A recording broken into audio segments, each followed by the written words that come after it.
할렐루야. 우리 주님의 은혜와 평강이 오늘도 이 영상을 보시는 모든 분들에게 함께 하시기를 주님의 이름으로 축원합니다. 여러분은 다윗이라는 이름을 들으면 무슨 생각이 나십니까?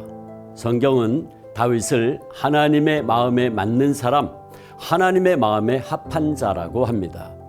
다윗은 어떻게 하나님의 마음에 맞는 사람이 될 수 있었을까요? 사실 다윗은 우리가 다 잘 알고 있는 대로 실수도 여러 번 했던 사람이었습니다. 심지어 그는 간음죄도 범했고 살인교사죄도 범했던 죄인이었습니다. 그런데도 하나님께서는 다윗은 내 마음에 맞는 사람이었다고 결론지어 주셨습니다.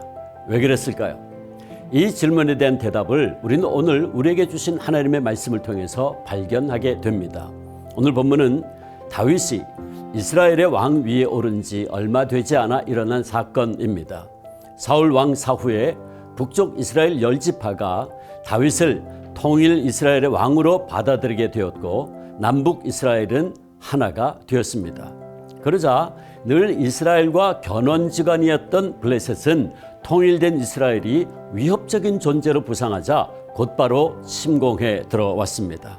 그래서 두 번의 치열한 전투가 벌어졌는데 다윗은 이 두 번의 전투에서 결정적으로 승리함으로 사실상 블레셋을 이스라엘 땅에서 완전히 몰아내고 명실공히 독립국가로 나라를 굳게 세우게 됩니다. 바로 이때 다윗이 이 전쟁에서 승리할 수 있었던 놀라운 비결을 우리에게 보여주고 있는데, 이것은 다윗이 어떻게 하나님의 마음에 맞는 자가 되었는지도 우리에게 가르쳐주고 있는 매우 소중한 모습입니다. 그것이 무엇입니까? 그것은 바로 오늘 본문에 두 번이나 등장하고 있는 여쭈어라는 말입니다. 이는 전쟁을 앞두고 전략과 전술을 생각하기에 앞서 먼저 여호와께 묻는 다윗의 신본주의적인 태도가 분명하게 드러난 모습입니다. 다윗은 전쟁의 승리는 전적으로 하나님께 달려있다는 것을 알고 있었습니다. 자신이 아무리 힘이 강해도, 이스라엘 군대가 아무리 막강해도 만일 하나님께서 블레셋 사람들을 자기들의 손에 넘겨주시지 않는다면 그들의 노력은 아무런 열매가 없을 것이라는 것을 다윗은 잘 알고 있었습니다. 그러기에 다윗은 늘 자신을 향한 하나님의 뜻을 여쭈었고, 또 주변에서 일어난 여러 가지 일들과 상황에 대해서도 자신의 생각과 판단으로 움직이지 아니하고 오직 하나님의 뜻을 먼저 구하고 그 뜻에 따라 행동함으로 하나님의 마음에 맞는 자가 될 수 있었던 것입니다. 그는 당연한 일에 있어서도 하나님의 뜻을 여쭈었고, 똑같은 상황과 문제 가운데서도 자기 생각대로 혹은 평소대로 하지 아니하고 하나님께 또다시 여쭈었습니다. 그 결과 하나님께서는 당신의 뜻을 그에게 구체적으로 말씀해 주셨고, 다윗은 그 뜻에 전적으로 순종함으로 하나님의 마음을 만족해 해드렸습니다.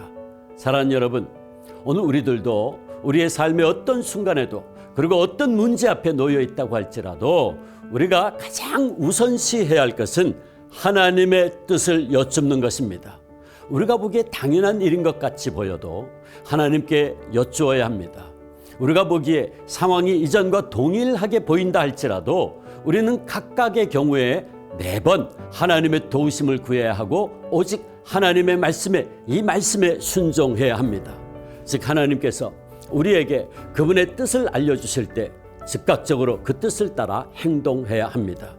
우리가 하나님의 말씀에 순종하여 행할 바로 그때에 우리의 그 순종을 보시고 하나님께서 우리가 보는 앞에서 역사하십니다. 그러므로 우리들도 우리의 삶의 모든 순간마다 무엇보다 먼저 하나님의 뜻을 추구합시다. 그리고 그 뜻을 알기 위하여 우리를 향하신 하나님의 뜻이 다 담겨있는 이 하나님의 말씀, 성경 말씀을 매일같이 듣고 읽고 묵상하고 순종합시다. 이를 위해서 우리 모두 주한교회와 함께 선교적 삶을 위한 153 말씀 운동에 동참합시다.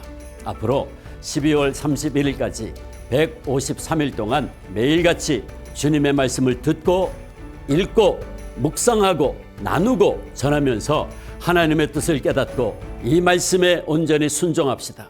그리하면 하나님께서 우리 앞에서도 당신의 놀라운 역사를 이루어 주실 것입니다.